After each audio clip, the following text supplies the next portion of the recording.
Hello everyone, I am Radula Sharma. Children, today we will study Hindi Vyakaran. But before starting the chapter, I want to give your solution which test I had given to you last week. So first we can check our answers. So your test was here. First question was this कि निम्नलिखित शब्दों के मानक रूप लिखिए. First question was निम्नलिखित शब्दों के मानक रूप लिखिए. ये 2 मार्क्स का था आपका. तो देखिए बच्चों, आंसर है ये. फर्स्ट क्वेश्चन का आंसर है ये पंडित और सुंदर. आपका टेस्ट आपके पास होगा, उसमें शब्द लिखे होंगे. तो देख लीजिए आंसर इसका पंडित और सुंदर, ये ऐसे लिखा जाएगा. सेकंड क्वेश्चन था आपका रिक्त स्थानों की पूर्ति करिए. ये भी 2 मार्क्स का था. इसमें था अंग्रेजी भाषा की लिपि का नाम है. क्या है बच्चों? ये फर्स्ट का वाले का आंसर रोमन है और खा का आंसर है गुजरात. जिसमें सेंटेंस था आपका कि गुजराती और हिंदी भाषाएं राज्य में बोली जाती हैं. किस राज्य में बोली जाती हैं, ये आपका आंसर है. थर्ड क्वेश्चन था आपका सही वाक्य के सामने सही तथा गलत वाक्य के सामने गलत का चिन्ह लगाइए. तो ये आपका सेंटेंस था पहला कि भाषा के 2 रूप होते हैं. तो बच्चों ये सही था या गलत था? आप देख लीजिए, का वाला आपका सही है और खा का आंसर है गलत. ये सेंटेंस आपका गलत है. फोर्थ क्वेश्चन है आपका हिंदी को राष्ट्रीय भाषा के रूप में कब मान्यता मिली. ये क्वेश्चन था आपका. आंसर देखिए, हिंदी को राष्ट्रीय भाषा के रूप में 14 सितंबर 1949 को मान्यता मिली. ये आपका आंसर है. 5 क्वेश्चन था आपका. 5th क्वेश्चन, व्याकरण किसे कहते हैं, इसके कितने रूप होते हैं. देख लीजिए, व्याकरण वह शास्त्र है जो भाषा को शुद्ध रूप से लिखना, बोलना व पढ़ना सिखाता है. इसके 3 रूप होते हैं, वर्ण विचार, शब्द विचार और वाक्य विचार. ये आप चेक कर सकते हैं सही है या गलत है. ये आपका यहाँ करेक्ट आंसर मैंने लिखा हुआ है. 6th आपका क्वेश्चन है. देख लीजिए कि समानार्थी शब्द लिखने थे बच्चों इनके. पहला था आपका सोना, दूसरा था आकाश. तो इसका सोना का होगा स्वर्ण और आकाश का होगा नभ. हो सकता है आपने कुछ और लिखा हो, वो भी सही हो सकता है. आप मम्मी से अपनी आप पूछ लीजिएगा. नीचे लिखे शब्दों के विलोम शब्द लिखिए. उन्मुक्त का बंदी या बंधक और कटुक मीन्स कड़वा, इसका हो जाएगा मीठा. अब नेक्स्ट आपका क्वेश्चन आता है, नीचे लिखे शब्दों के अर्थ लिखिए. देख लीजिए क्या शब्द हैं वो. क्षितिज और आश्रय, ये 2 शब्द थे, क्षितिज और आश्रय. तो क्षितिज मीन्स क्या है बच्चों? देख लीजिए कि जहां धरती और आकाश मिलते हुए प्रतीत होते हैं. जहां धरती और आकाश मिलते हुए प्रतीत होते हैं ऐसा स्थान क्षितिज कहलाता है. और दूसरा आपका है आश्रय, इसका अर्थ होगा सहारा. अब आपका था क्वेश्चन नंबर 9 कि नीचे लिखे प्रश्नों के उत्तर लिखिए. ये आपका पहला प्रश्न था, पक्षी स्वतंत्र होकर क्या करना चाहते हैं. तो देख लीजिए, मैं इसका आंसर आपको दे रही हूँ. ये देखिए फर्स्ट आंसर है आपका कि पक्षी स्वतंत्र होकर नीला आकाश छूना चाहते हैं और आसमान में चमकते तारों को चुगना चाहते हैं. ख आंसर है आपका पिंजड़े में पक्षी को सोने की कटोरियों में खाना तथा पानी इत्यादि सुविधाएं दी जाती हैं. तो ये आपका सेकंड क्वेश्चन का आंसर है बच्चों. अब आप चेक कर सकते हैं कि आपने कितना सही किया है, कितना गलत किया है. उसी के अकॉर्डिंग आप अपने मार्क्स देख सकते हैं कितने आपके मार्क्स हैं और आप अपने पेरेंट्स के सामने इसको चेक कर सकते हैं. तो चलिए अब हम स्टार्ट करते हैं चैप्टर नंबर 3. तो बच्चों हम पढ़ेंगे व्याकरण का उद्बोधन का 3rd चैप्टर, जिसका नाम है शब्द विचार. तो ये लेसन स्टार्ट करने से पहले बच्चों मैं आपको एक बात बता दूं कि पिछले दोनों अध्याय में हमने पढ़ा था भाषा और वर्ण विचार. तो भाषा क्या है, भाषा कैसे बनती है, ये सब हमने पढ़ा था उसमें. तो उसमें नेक्स्ट चैप्टर था हमारा वर्ण विचार. वो मैंने उसमें आपको बताया था कि वर्ण किसे कहते हैं और वर्णों से ही शब्द बनते हैं, वर्णों के मेल से ही शब्द बनते हैं. तो यह वही शब्द हैं जो वर्णों के मेल से बनते हैं. हम इसे पढ़ते हैं कि शब्द किसे कहते हैं बच्चों. तो शब्द क्या होता है? वर्णों का वह मेल जिसका कोई ना कोई अर्थ हो. वर्णों का वह मेल जिसका कोई ना कोई अर्थ हो, उसे शब्द कहते हैं. तो इसमें हम अध्ययन करेंगे शब्द का. शब्द किसे कहते हैं, शब्द के कितने भेद होते हैं, ये सब हम इस पाठ में पढ़ेंगे. देखिए चैप्टर नंबर 3. बच्चों याद रखो कि वर्णों के मेल से शब्द बनते हैं. शब्द भाषा की महत्वपूर्ण इकाई है. मैंने आपको पिछले चैप्टर में बताया था कि वर्ण भाषा की सबसे छोटी इकाई होती है. उसके टुकड़े नहीं किए जा सकते. तो वर्णों के मेल से शब्द बनता है। तो शब्द भी भाषा की बहुत ही महत्वपूर्ण इकाई होती है। शब्दों के माध्यम से ही हम अपने विचारों को दूसरों के सामने प्रकट करते हैं। जब भी हम किसी से कोई बात करते हैं तो हम शब्दों का प्रयोग करते हैं। उदाहरण के लिए यदि कोई व्यक्ति टेलीफोन पर बातचीत करते हैं तो वह शब्दों के माध्यम से ही बातचीत करते हैं। मीन्स जब हम मुंह से कुछ ध्वनि निकालते हैं तो क्या वो शब्द होते हैं और शब्दों से वाक्य बनते हैं और वाक्यों से ही भाषा बनती है। अर्थात बातचीत करने के लिए जो हमारे मुंह से शब्द निकले वही भाषा का एक रूप होता है। दिए गए चित्र में दो शब्दों के माध्यम से एक दूसरे से हालचाल पूछ रहे हैं। उदाहरण के लिए निम्नलिखित वाक्यों को पढ़िए। देखिए ये पिक्चर आप देख सकते हैं, यहाँ ये पिक्चर आपको दिख रही है। यहाँ देखिए, यहाँ दो दोस्त बातें कर रहे हैं। क्या बातें कर रहे हैं? देखिए, राहुल खेल रहा है, ये लिखा है इनके बारे में। राहुल खेल रहा है, विशाल स्कूल जाता है, तमन्ना समाचार सुनती है। तो इन वाक्यों को देखिए दिया गया है कि ये क्या है कि राहुल खेल रहा है, मतलब ये वाक्य आपको समझाया गया है। यहाँ ये वाक्य में बहुत सारे शब्द हैं। देखिए, राहुल है, खेल है, रहा है, और इन शब्दों के मेल से ही क्या बना? वाक्य बना। तो शब्दों के मेल से वाक्य बनता है और वाक्य से ही हमारी भाषा बनती है। इन वाक्यों में अनेक शब्दों का प्रयोग किया गया है जो शब्द विभिन्न वर्णों के मेल से बने हैं। इसी प्रकार दर्शन पर समाचार याचिका ने कहा, अगले 24 घंटों में पूरे देश में वर्षा होने की संभावना है। अर्थात ये सेंटेंस कहा गया कि अगले 24 घंटों में पूरे देश में वर्षा होने की संभावना है। तो ये शब्दों से ही एक वाक्य बना है। समझ गए? देख लीजिए, इस वाक्य में भी अनेक शब्दों का प्रयोग किया गया है जिनकी सहायता से समाचार याचिका ने यह समाचार हम तक पहुंचाया। अतः शब्दों के माध्यम से ही हम अपने मन के भावों को दूसरों के सामने बोलकर या लिखकर प्रकट करते हैं। हम जो कुछ भी बोलते लिखते हैं उसका एक अर्थ होता है। शब्द छोटा हो या बड़ा, उसका अपना अर्थ जरूर होता है। एक या एक से अधिक वर्णों के समूह का अर्थ होता है, उसे शब्द कहते हैं। मीन्स 2 या 2 से अधिक वर्णों के मेल से जो भी शब्द बनता है लेकिन उसका अर्थ होना चाहिए, उसे ही शब्द कहते हैं। तो ये आपने पढ़ा, ये मैंने आपको पिछले चैप्टर में भी समझाया था सब कुछ। तो नेक्स्ट ये देखिए, येलो बॉक्स में आपकी ये परिभाषा दी गई है यहाँ शब्द की। क्या परिभाषा है? वर्ण या वर्णों का समूह जिसका अपना अर्थ होता है उसे शब्द कहा जाता है। मीन्स वर्णों के मेल से जो समूह बना एक वो शब्द कहलाया, लेकिन क्या होना चाहिए? उसका एक अर्थ होना चाहिए, तभी उसे शब्द कहा जाएगा। शब्द के भेद कितने प्रकार के होते हैं? देखिए, शब्दों का वर्गीकरण 4 आधारों पर किया जाता है। उत्पत्ति के आधार पर, प्रयोग के आधार पर। ये शब्द के भेद हैं बच्चों। शब्द के कितने भेद होते हैं? 4 भेद होते हैं। उत्पत्ति के आधार पर, प्रयोग के आधार पर, रचना के आधार पर और अर्थ के आधार पर। ये शब्द के 4 भेद हैं। नेक्स्ट देखिए कि उत्पत्ति के आधार पर शब्द के भेद। हिंदी भाषा में शब्दों की उत्पत्ति 4 प्रकार से हुई है। इस आधार पर शब्दों को 4 भागों में बांटा गया है। उत्पत्ति मीन्स उनका जन्म, शब्दों का एक तरह से कहना चाहिए जन्म, कैसे उत्पन्न हुए वो। तो 4 इसमें प्रकार दिए गए हैं। देखिए, हम पढ़ते हैं नेक्स्ट पेज पर। पहली हमारी देखिए काइंड है, इसके प्रकार है तत्सम शब्द। बच्चों, तत्सम शब्द वो शब्द होते हैं जो संस्कृत भाषा से सीधे लिए गए हैं, उनके रूप में अभी तक कोई परिवर्तन नहीं हुआ, तो वो शब्द तत्सम शब्द कहलाते हैं। क्योंकि आपको ये पता ही है कि बहुत सारी भाषाओं की जननी जो है वो संस्कृत होती है।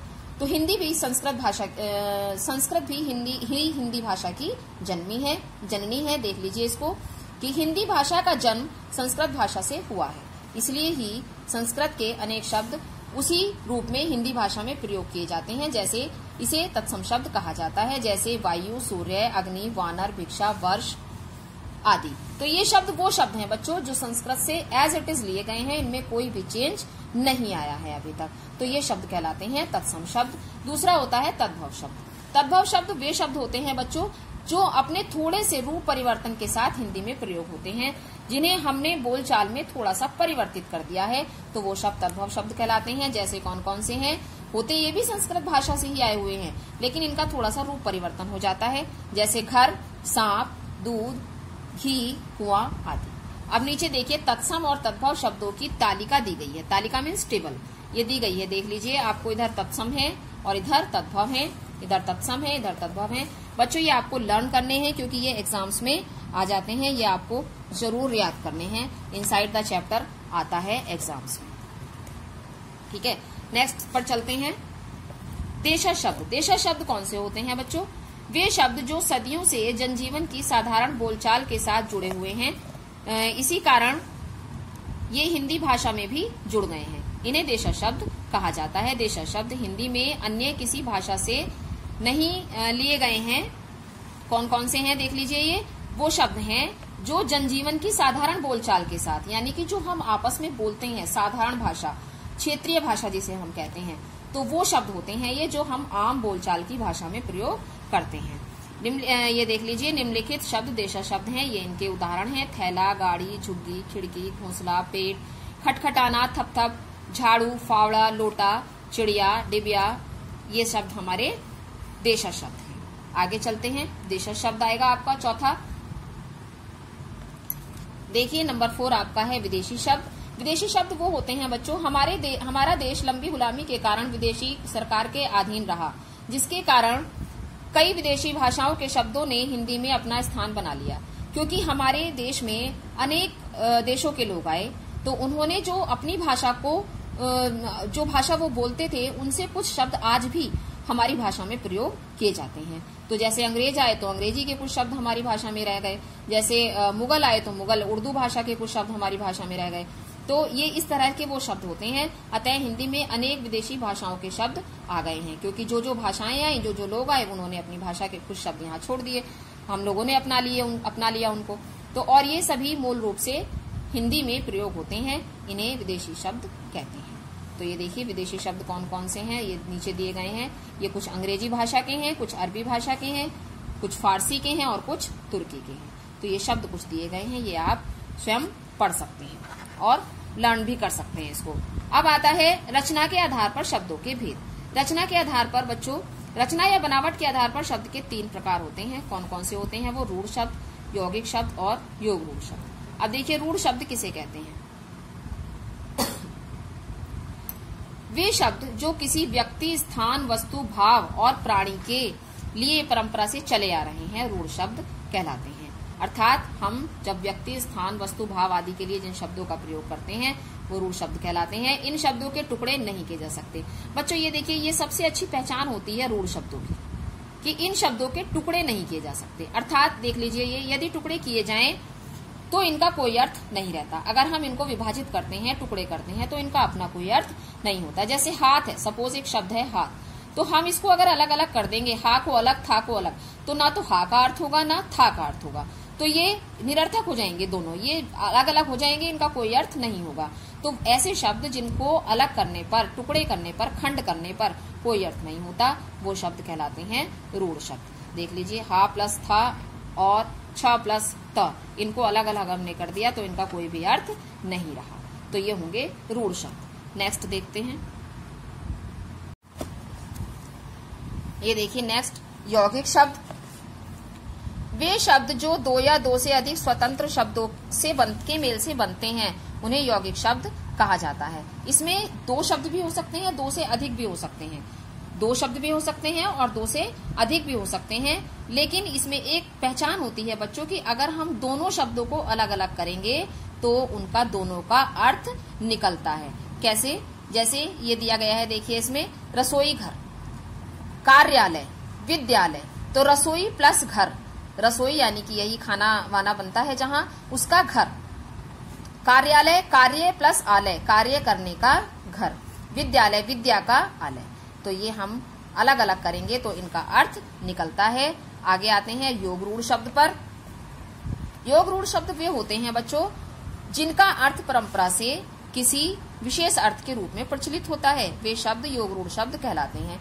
अर्थात क्या कह सकते हैं हम कि जो शब्द लिखा होता है वो उसका सामान्य अर्थ नहीं निकलता, वो वही अर्थ नहीं होता, एक विशेष अर्थ प्रकट करता है। जैसे देखिए, नीलकंठ का सामान्य अर्थ क्या है कि नील है, नीले कंठ वाला, नीले कंठ वाला, लेकिन इसका जो विशेष अर्थ निकला वो कुछ और ही निकला, वो होता है शिव। अर्थात नीले कंठ वाला कौन है? शिव। दूसरा होता है, इस प्रकार के कई शब्द हैं, देख लीजिए, जैसे हिमालय, हिम प्लस आलय, हिम मीन्स बर्फ, आलय मीन्स घर, बर्फ का घर। चिड़ियाघर, चिड़िया प्लस घर, चक्र प्लस धर, चक्र को धारण करने वाला अर्थात विष्णु। तो ये शब्द के अर्थ हैं, देख लीजिए इनके। नेक्स्ट पर आते हैं, देखिए प्रयोग के आधार पर शब्द के भेद। अब प्रयोग के आधार पर शब्द के निम्नलिखित दो भेद होते हैं, पहला विकारी और दूसरा अविकारी। विकारी शब्द किसे कहते हैं बच्चों?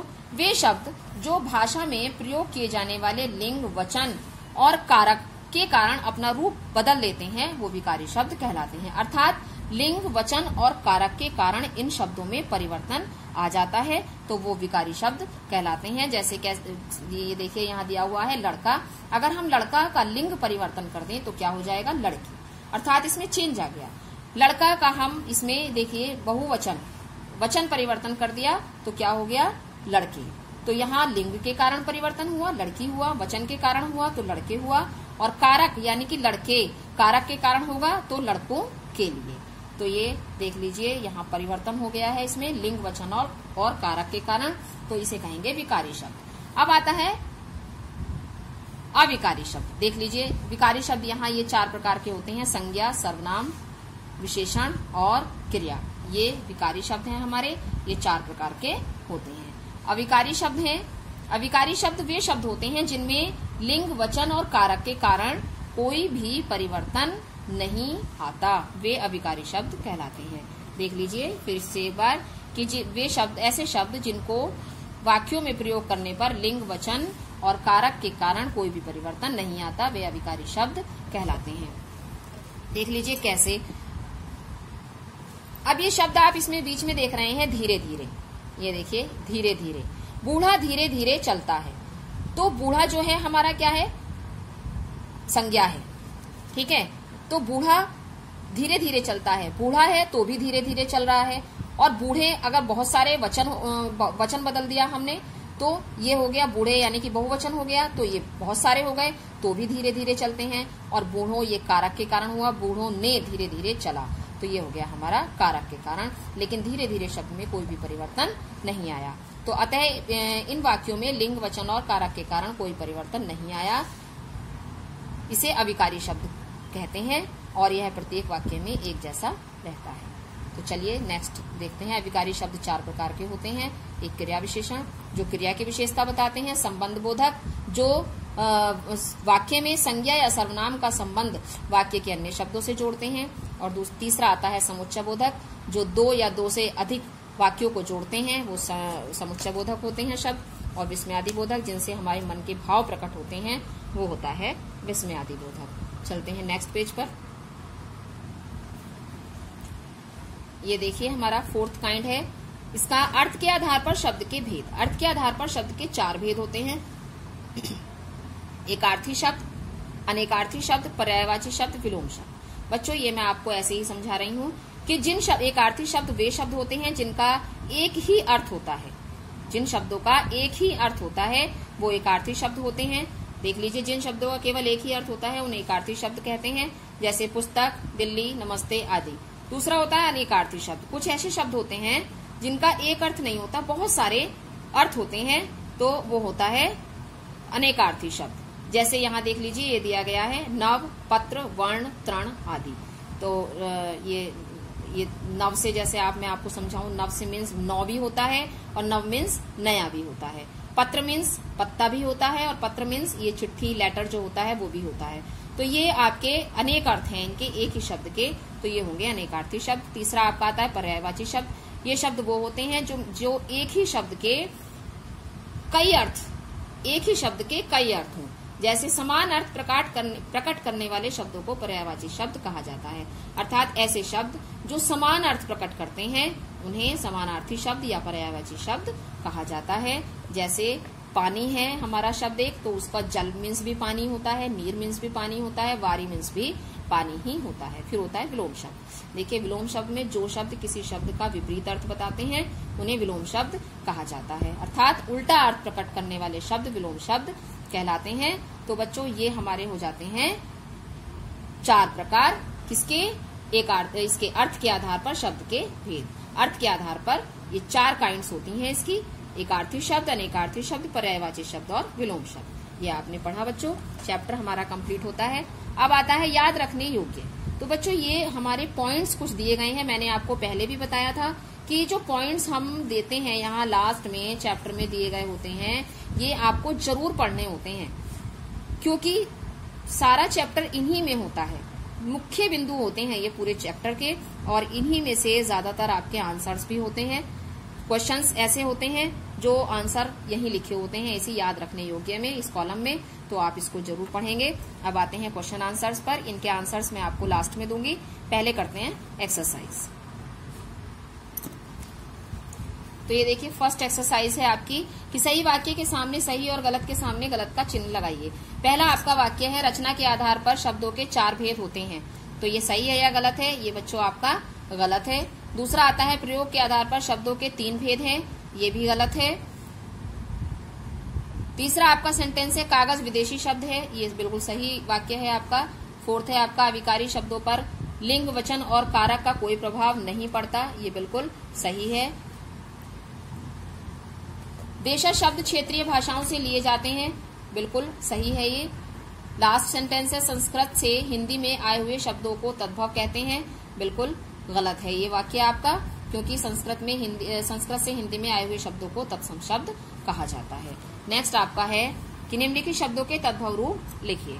देखिए ये कुछ तत्सम दिए गए हैं, यहाँ भिक्षा का होगा भीख, सत्य का सच, मुख का मुंह, अष्ट 8, भक्त भगत और सूर्य का सूरज। नेक्स्ट एक्सरसाइज है आपकी दुबला दुर्बल, ये एक्सरसाइज है निम्नलिखित शब्दों के तत्सम रूप लिखिए। अभी आपने ऊपर तद्भव लिखे, यहाँ तत्सम रूप लिखवा रहा है, देखिए क्या है। दुबला दुर्बल, बहु वधु, आंसू अश्रु, हाथी हस्ती, मोर मयूर, और ये आपका है दही का दधी, गांव ग्राम, सांप का सर्प। तो ये आपकी एक्सरसाइज यहाँ कंप्लीट हो जाती हैं। कुछ करने के लिए यहाँ आप ये कॉलम दिया गया है, यहाँ आप इनको याद करके लिख सकते हैं। नेक्स्ट हम क्वेश्चन आंसर्स पर आते हैं। तो ये देखिए आपके ये क्वेश्चन आंसर्स हैं लेसन 3। पहला क्वेश्चन है आपका शब्द की परिभाषा लिखिए। इसका है वर्णों का वह समूह जिसका कोई सार्थक अर्थ हो शब्द कहलाता है, जैसे कमल, खरगोश आदि। नेक्स्ट आपका क्वेश्चन है शब्दों का वर्गीकरण किन किन आधारों पर किया गया है। तो ये देखिए आंसर है आपका शब्दों का वर्गीकरण 4 आधारों पर किया गया है। कौन कौन से हैं वो? उत्पत्ति के आधार पर, प्रयोग के आधार पर, रचना के आधार पर और अर्थ के आधार पर। नेक्स्ट आपका है उत्पत्ति के आधार पर शब्दों को कितने भागों में बांटा गया है।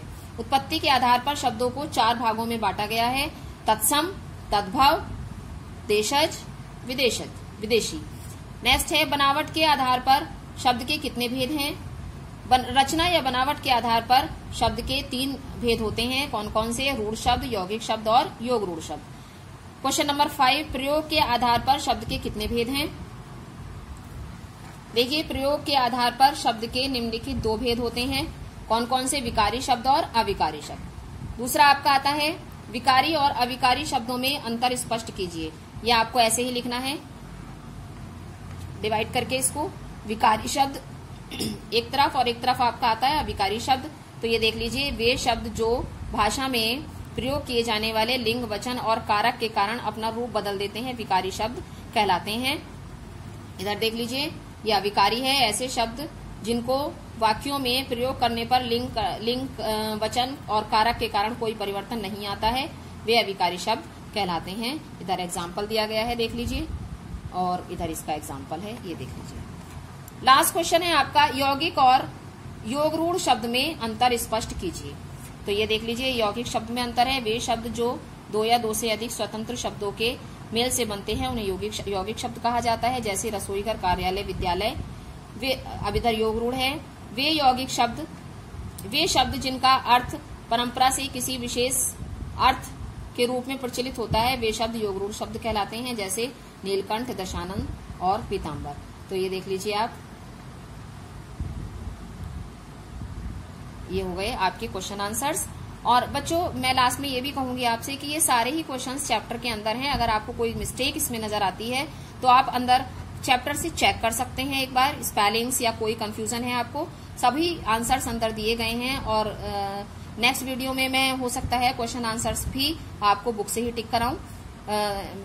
तो अब आप ये कर लीजिए, आप अपनी नोटबुक में ये कर सकते हैं क्वेश्चन आंसर्स, और आपके 3 चैप्टर्स आज उद्बोधन के कंप्लीट हो जाते हैं। बच्चों साथ ही साथ आप लिखने के साथ साथ आप लर्न भी अवश्य करते रहें, यही आपका होमवर्क है। और लर्न करिए और लिख कर देखिए, फिर बार बार मैं आपसे यही बात कहती हूँ कि लर्न करिए और लिख कर देखिए, तो आपका चैप्टर नंबर 3 कंप्लीट हो जाता है। Thank you. सॉरी बच्चों, कुछ बच्चों ने ये कंप्लेंट की थी कि हमें उसका आमोदिनी का चैप्टर नंबर 1 का लास्ट आंसर चाहिए, नहीं समझ में आ रहा था शायद वीडियो में, वो मैं आपको दे रही हूँ। Chapter number 1 last answer, 5th answer मैं आपको अभी दे रही हूँ स्टूडेंट्स। ये देख लीजिए, ये थोड़ा रफली लिखा हुआ है, मैं बोल रही हूँ आपको।